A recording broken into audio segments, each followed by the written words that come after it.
Hey, everybody, welcome back to the Self-Employment Podcast. I'm joined today by the other two co hosts, Matt Gross and Jackson Oakes. I'm Jake Bursey.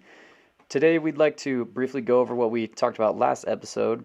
Essentially, we just discussed where we were all in the world of business, what we're up to, why we're up to it, and what we've learned so far. Today, we'd like to go into a little bit more detail as to what it really takes to build that business, right? Um, take that idea to market essentially, and what all is included in that in our specific circumstances. So to give you an example, right? We had an idea just 48 hours ago about having a podcast where we could simplify our thoughts and bring them all into one place. And from there, we bought a couple of mics. Don't know how to merge them yet, but we started talking about business, and that's what we're doing. So just to give, that's just a brief example of the raw, uncut nature of this podcast. Is we don't know business, we don't know everything about business, and we don't know everything about starting businesses, but at least we're taking the steps, and we're hopefully going to be able to provide some insights that allow you to do the same. Yeah, for sure. That's the point of this is, what is it like in the process of building a business? And so, Jake, I want to turn it back to you. We're talking about really like how did this get started, right? So we introduced ourselves and what we're up to, but this podcast is about like the nitty gritty, like very beginning of starting a business. And so you've got some traction with Treehouse Talks. Maybe give us a little update of like where that's at now, if you're comfortable with that. Just kind of let us know. Okay, like here's like you have some update, but I would love to hear a little bit about how that got started, right? From idea to like, actually doing something. What was that very, very first step with Treehouse Talks? Mm. Yeah, thanks for the question, Jackson. One thing that's really unique about Treehouse Talks is that it wasn't my idea. I had briefly talked about last episode that I'm working currently with my uncle, but one time my uncle told me that, it doesn't really matter if it was your idea or if it was someone else's, as long as you help execute on that idea. So to turn the wheel back roughly almost a year, I guess maybe a little less than a year, 10 months, I was invited by a good friend of mine to attend this thing called Treehouse Talks. It's in Provo, Utah. I didn't know a single person there. I went there and essentially was greeted in a backyard by 30 to 40 people with a couple of pre-selected speakers. I fell in love with the idea. Essentially, it's like I had mentioned previously, it's like TED Talks, but for the average Joe to share what they're comfortable with or what their story is, where they come from. And essentially, Treehouse Talks is just a platform for people to accomplish that. So after that first night, I met my friend, good friend of mine now. His name's Michael Neiman, who later introduced me the following week to Mayo Cannon and Hollis Hunt. So those three were really the original founders. They started Treehouse Talks as it was, I guess, founded. The principle and the idea, I just bought into it and believed in it. So when I first stumbled across the idea of Treehouse Talks, all it really was just a sheet hung up in a backyard with kind of a sketchy projector and not a really good mic. I don't even know if they had a mic the first time I was there. But I was there and I approached Michael and said, "Hey, I really love what you're doing here. I would love to help out in any way possible." And Michael had mentioned to me, we're interested in potentially doing a little fundraiser to get some better equipment, like maybe a good speaker. At that point, they were just using kind of a crap Bluetooth. And, I recognized that, not everyone that was attending this, all these college kids were going to be able to fund, a few $100s worth of equipment. So I didn't want it to be slowed down at all. So I just offered to, purchase that equipment for them, had a couple of meetings, sat down with them, and really just built it into a little bit more structured program that people in the community could rely on every week. And I definitely don't take much credit for that at all, because those three guys are the geniuses behind networking people and getting people, good speakers to come and portray unique ideas. And, really I should briefly mention is that the part of the mission of Treehouse Talks is to, connect with peers, learn the diverse ideas, and leave more aware. So really that's why people are coming to these events. And from that point on, we knew that wasn't something that should just exist in Provo. It was something that we could foresee being all around the country. Everyone can benefit from these new ideas, being more connected, especially in a time, heading out of COVID, where everyone is isolated, or a lot of people are isolated, especially the younger communities with all these university restrictions and rules. So, fast forward a little bit, we have found a cool group of people that were willing to run essentially the same program, just a little bit more structured with, we call it the Treehouse Talk Starter Kit. Just provides a lot of helpful details on how to run a social media page, how to get people involved, vet speakers, really provide a quality event across the country. And so what we did is we took what we learned from Provo and developing that, growing from 50, 60, 70 people to a couple hundred people to 400 or 500 people on occasion will attend every week. And we took that to the other universities. And so that's where we're at now. We have chapters or branches operating in Logan, Utah, Rexburg, Idaho, Hawaii. We got some new ones coming up in DC, Southern Utah, Arizona. And yeah, that's really where we're at. I know there's a lot more details there, but we do have a legal business entity and structure just to help figure out how the finances are going to work. We're selling merchandise. We're having special events where people can pay. And so, yeah, I don't know if that really gives you any more insight into kind of where it started or where it's at right now. But yeah, it's a lot more structured. We've essentially just taken what we've learned and written down and solidified it and systematized, or systematically allowed other people to jump in and help execute on that same idea. So I guess in principle, it's just execution. Good idea, taken to execution, now trying to scale it. So yeah, I don't know if that answers your question, but That was awesome. All right, Jake, I want to ask you a question real quick. So as of yesterday, you did mention that you helped your uncle scale this business that you currently work for in the solar industry. What one thing do you think helped you grow Treehouse Talks with your buddies? Like, what was one thing you can take from growing a business to basically a multi-billion-dollar company? Like, what is one aspect that you can transfer over or that you have to Treehouse? yeah. So I mean, it really just depends. In almost no way will I take any credit for the success of that other company.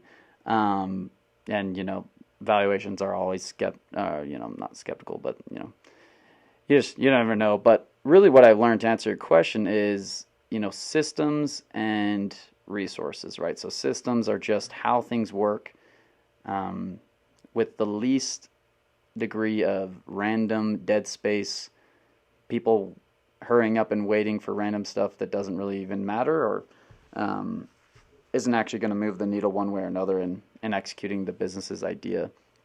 So really, to answer your question with, I guess it's twofold. My answer is looking at resources, right? So I gave an example of how they wanted to do a little bit of crowdfunding to get some new equipment, and I said, it's going to take a few weeks. Who even knows if anyone's going to mention that to the community over the next month?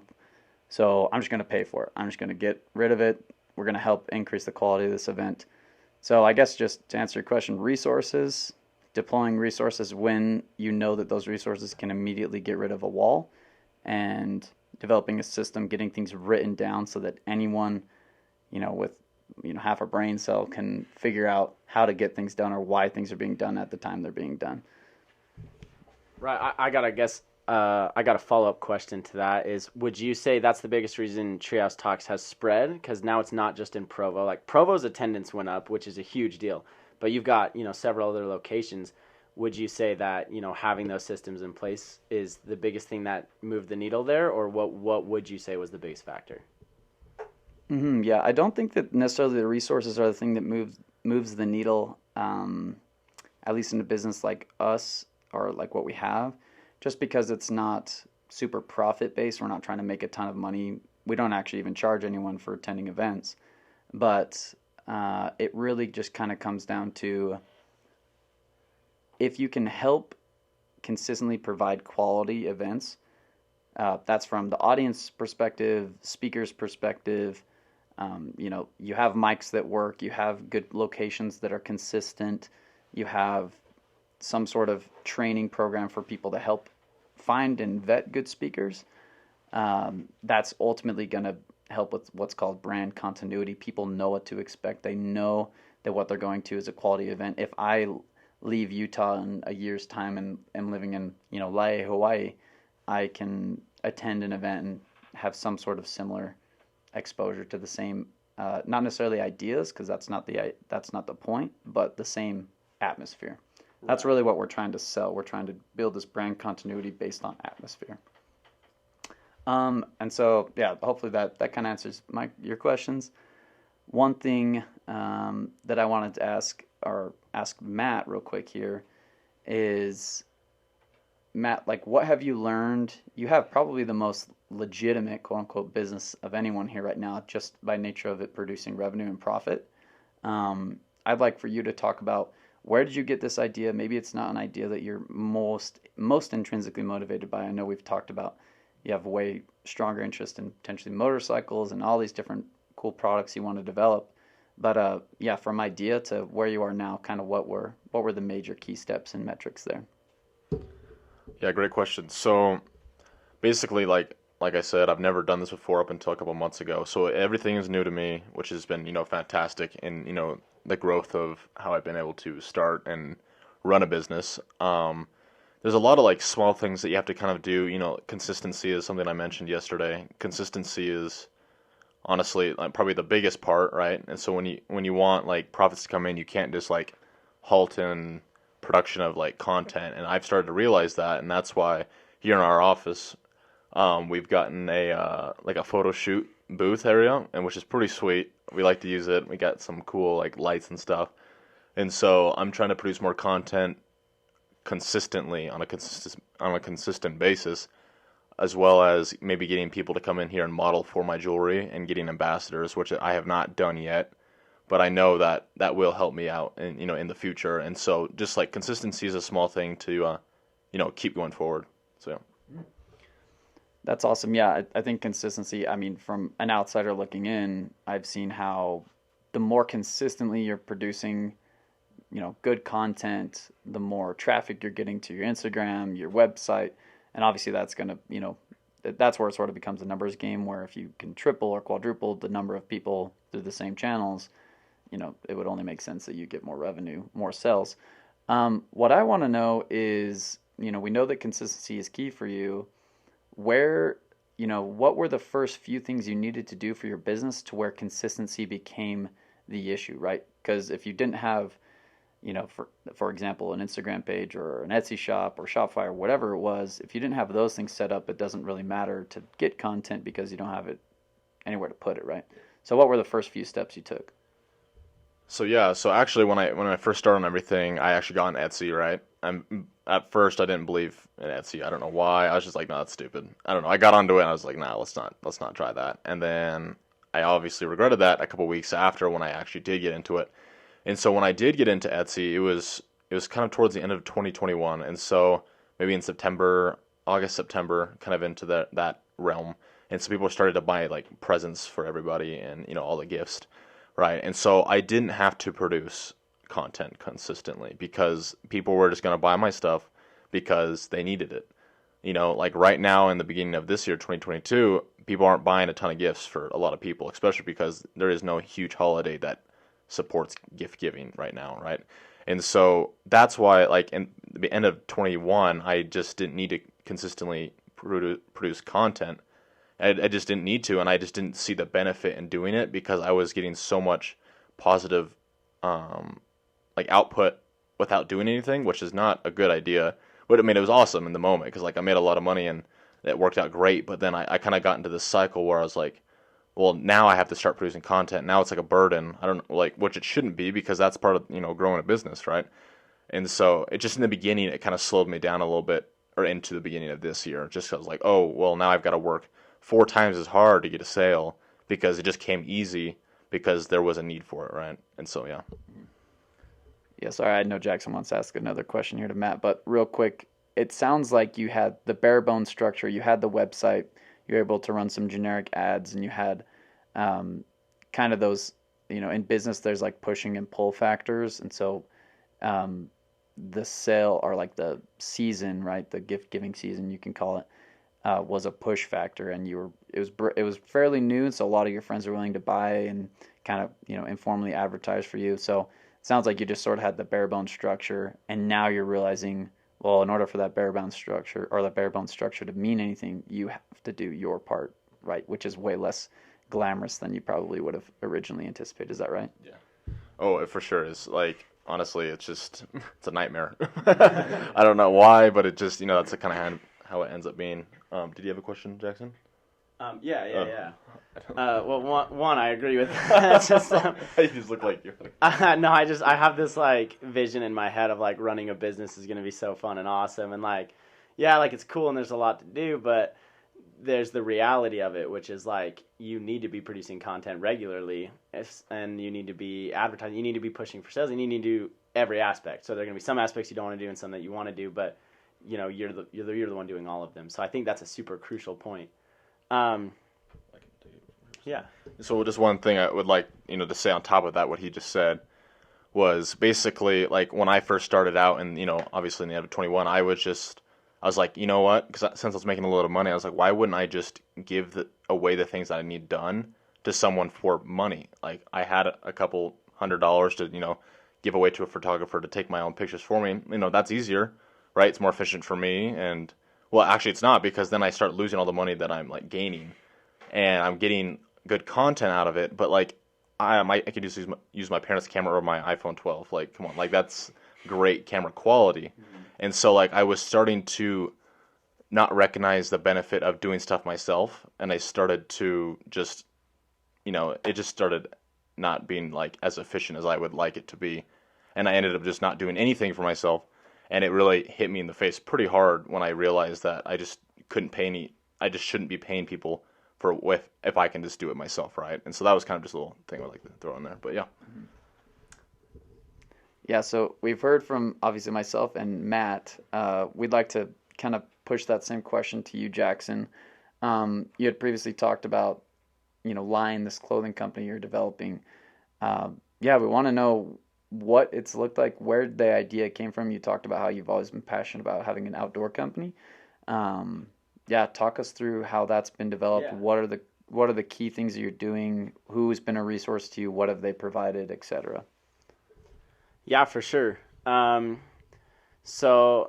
always loved the outdoors. I grew up here in Utah, and there's mountains, so I rock climb, I mountain bike, I hike. And being entrepreneurial by nature, I would say that led me to an outdoor gear brand. My brother and I started building a climbing product, which we're still in development right now. But this clothing brand idea,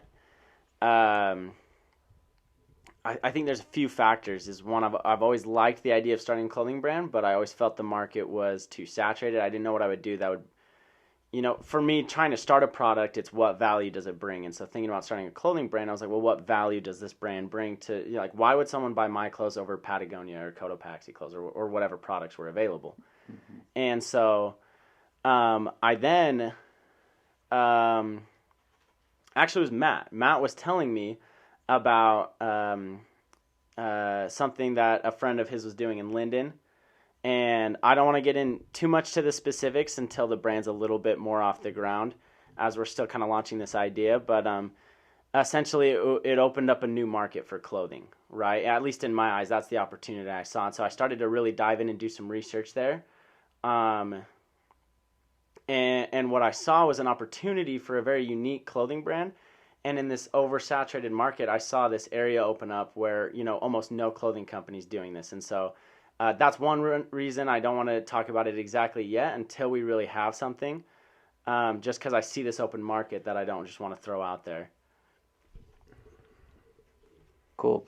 Yeah, that's awesome. Obviously, we want to keep that idea a little bit under wraps, like you said, until it's going. But you touched on the idea of bringing value to the customer. I think that's something that a lot of people don't understand, is that they might have the idea to go do, window washing, for example, and they don't know necessarily what the pricing is of everyone else, but, even if they did the exact same, they charge the exact same amount of money, they're not as competent, they're not as good as people that are, have been doing it for a while, so they're not producing any additional value. Same thing in the world of clothing. If I just decide to slap a different logo on the same 90% cotton, 10% poly shirt, what value is that bringing? You can't instantly bring value to like a logo or a brand, right? Nike took them decades to build this legendary brand, but it was because they help facilitate great athletes and the success of a lot of athletes and the success of your average person. And now they can run around the block a little bit faster because there's better products, better technology in the shoes. That's the value, right? So touch a little bit more on the value of maybe what you see, like where do you think people, like the greatest value is going to come from your products, looking 5 years down the road, what's better about it, without getting into too many specifics, I guess. So with this, I realized a lot of clothing, a lot of products these days are built to fail and wear out, and then you buy a new one, and you have this recurring revenue. And I've noticed that's very common. For me, though, I like things to last. I like things to be reliable, and I'm notorious for wearing through my clothing, especially my socks. And so I see this opportunity with some new fibers and some new clothing materials we can use to build a brand with clothing to like last a lifetime, essentially, right? Mm-hmm. And so that's where the idea kind of came for me. Was I have this issue of like, I love the outdoors, but I want clothes where, for me specifically, they would be durable, they would work well out there. And so when I saw this, it was an immediate opportunity for me, because I was like, it's not saturated, it's a bit of an open market, and it solves a direct problem for me, and I know I'm not the only one like that. So that's where, okay, now we've got the opportunity, the brand, the market's open, and we've got, for me, there's the value, right? So for me, it would bring value. I see that bringing value to other people. So that's kind of where the idea came from. And then some initial first steps to get this rolling was, there's some unique technology here. And so I had to figure out how I could get my hands on that and how I could design clothes with that, right? I can't just go to Printful and throw a logo on a shirt. Like, I have to use custom materials, custom stitching, custom fitting.